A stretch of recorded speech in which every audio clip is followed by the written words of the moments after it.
Why should you learn to see the aura? Well, other than it's a pretty cool experience to be able to see something that most people think doesn't even exist or is invisible, science has proven that subtle energies affect us whether we want to believe in it or not. Energy is everywhere.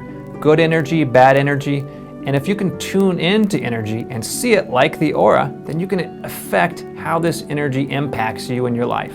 So here we go. Here's how to see the aura, and here's how to see it on someone else.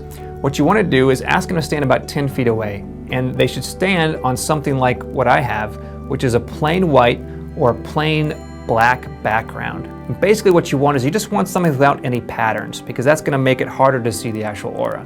Next, look at the person's nose right about here, and you want to look with a relaxed gaze. That means you don't want to stare. Don't look at the nose, because the nose isn't the aura. What you want to do is you want to stare at the nose, and then with a relaxed gaze, use your peripheral vision. The peripheral vision basically means looking out of the corner of your eyes. Here's the cool thing. Your eyes are curved, which means that they can see a different spectrum of light on the side, on the corner of your eyes, than you can head on. So what you'll first see around their head and shoulders is basically a transparent fog. Here's the thing. The aura, when you first see it, appears very transparent. Have you ever gone out on a hot day and you're looking at a car or a sidewalk and you'll see those heat waves kind of like shimmering? That's what it'll look like, but it's just going to be barely just an inch to maybe half an inch just off their shoulders and around their head.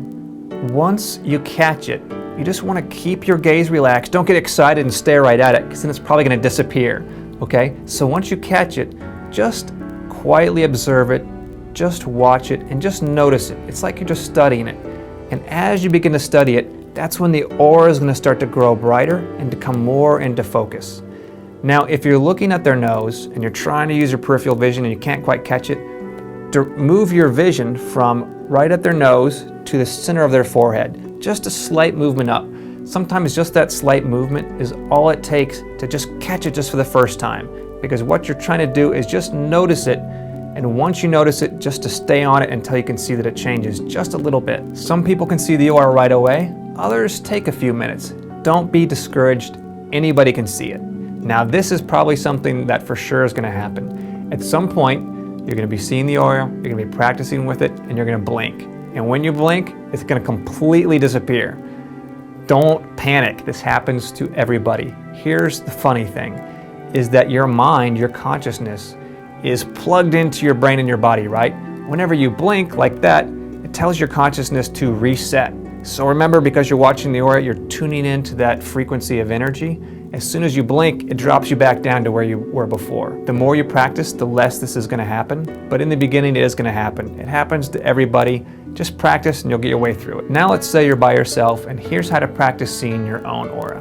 We're going to start with your hand. And so what you want to do is, just like with a person, you want to find a plain background, white, black, whatever, and you want to extend your hand in front of you. Now you want to soften your gaze, and actually you want to stare right at the center of your palm, kind of like you're looking at the person's nose. So you're looking at it, but in a relaxed way. And you want to look around the edges of your hand and your fingers. And ever so slowly, you want to start squishing your fingers together and then spreading them apart. And just see if you can notice an outline around your fingers. Just squish them together and then spread them apart. And if you squish your fingers together, then just start moving your hand like you're waving at yourself, just kind of slowly side to side.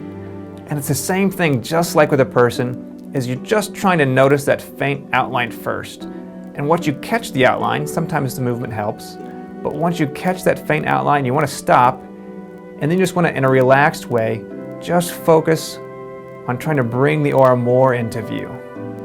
The movement is just trying to get the aura to move into just the right spot in your peripheral vision, and then sometimes you'll notice it just kind of pops right out. And here's the cool thing, you can also do it with your foot. And I used to do this all the time when I was lying in bed. I'd wake up in the morning, 15 minutes early, and I would just move my foot, and I would just twist it back and forth, and I would look at the aura around my toes and study my foot. In the next video, I'm going to show you how to be able to see energy in the air. Here's the cool thing, it's not really in the air, it's everywhere. So you're going to learn how you can see energy everywhere. If you're able to see the aura, share your excitement. Include a comment below telling us about it, then join us on Facebook. That's all for today. Thanks for watching, and I'll see you next time.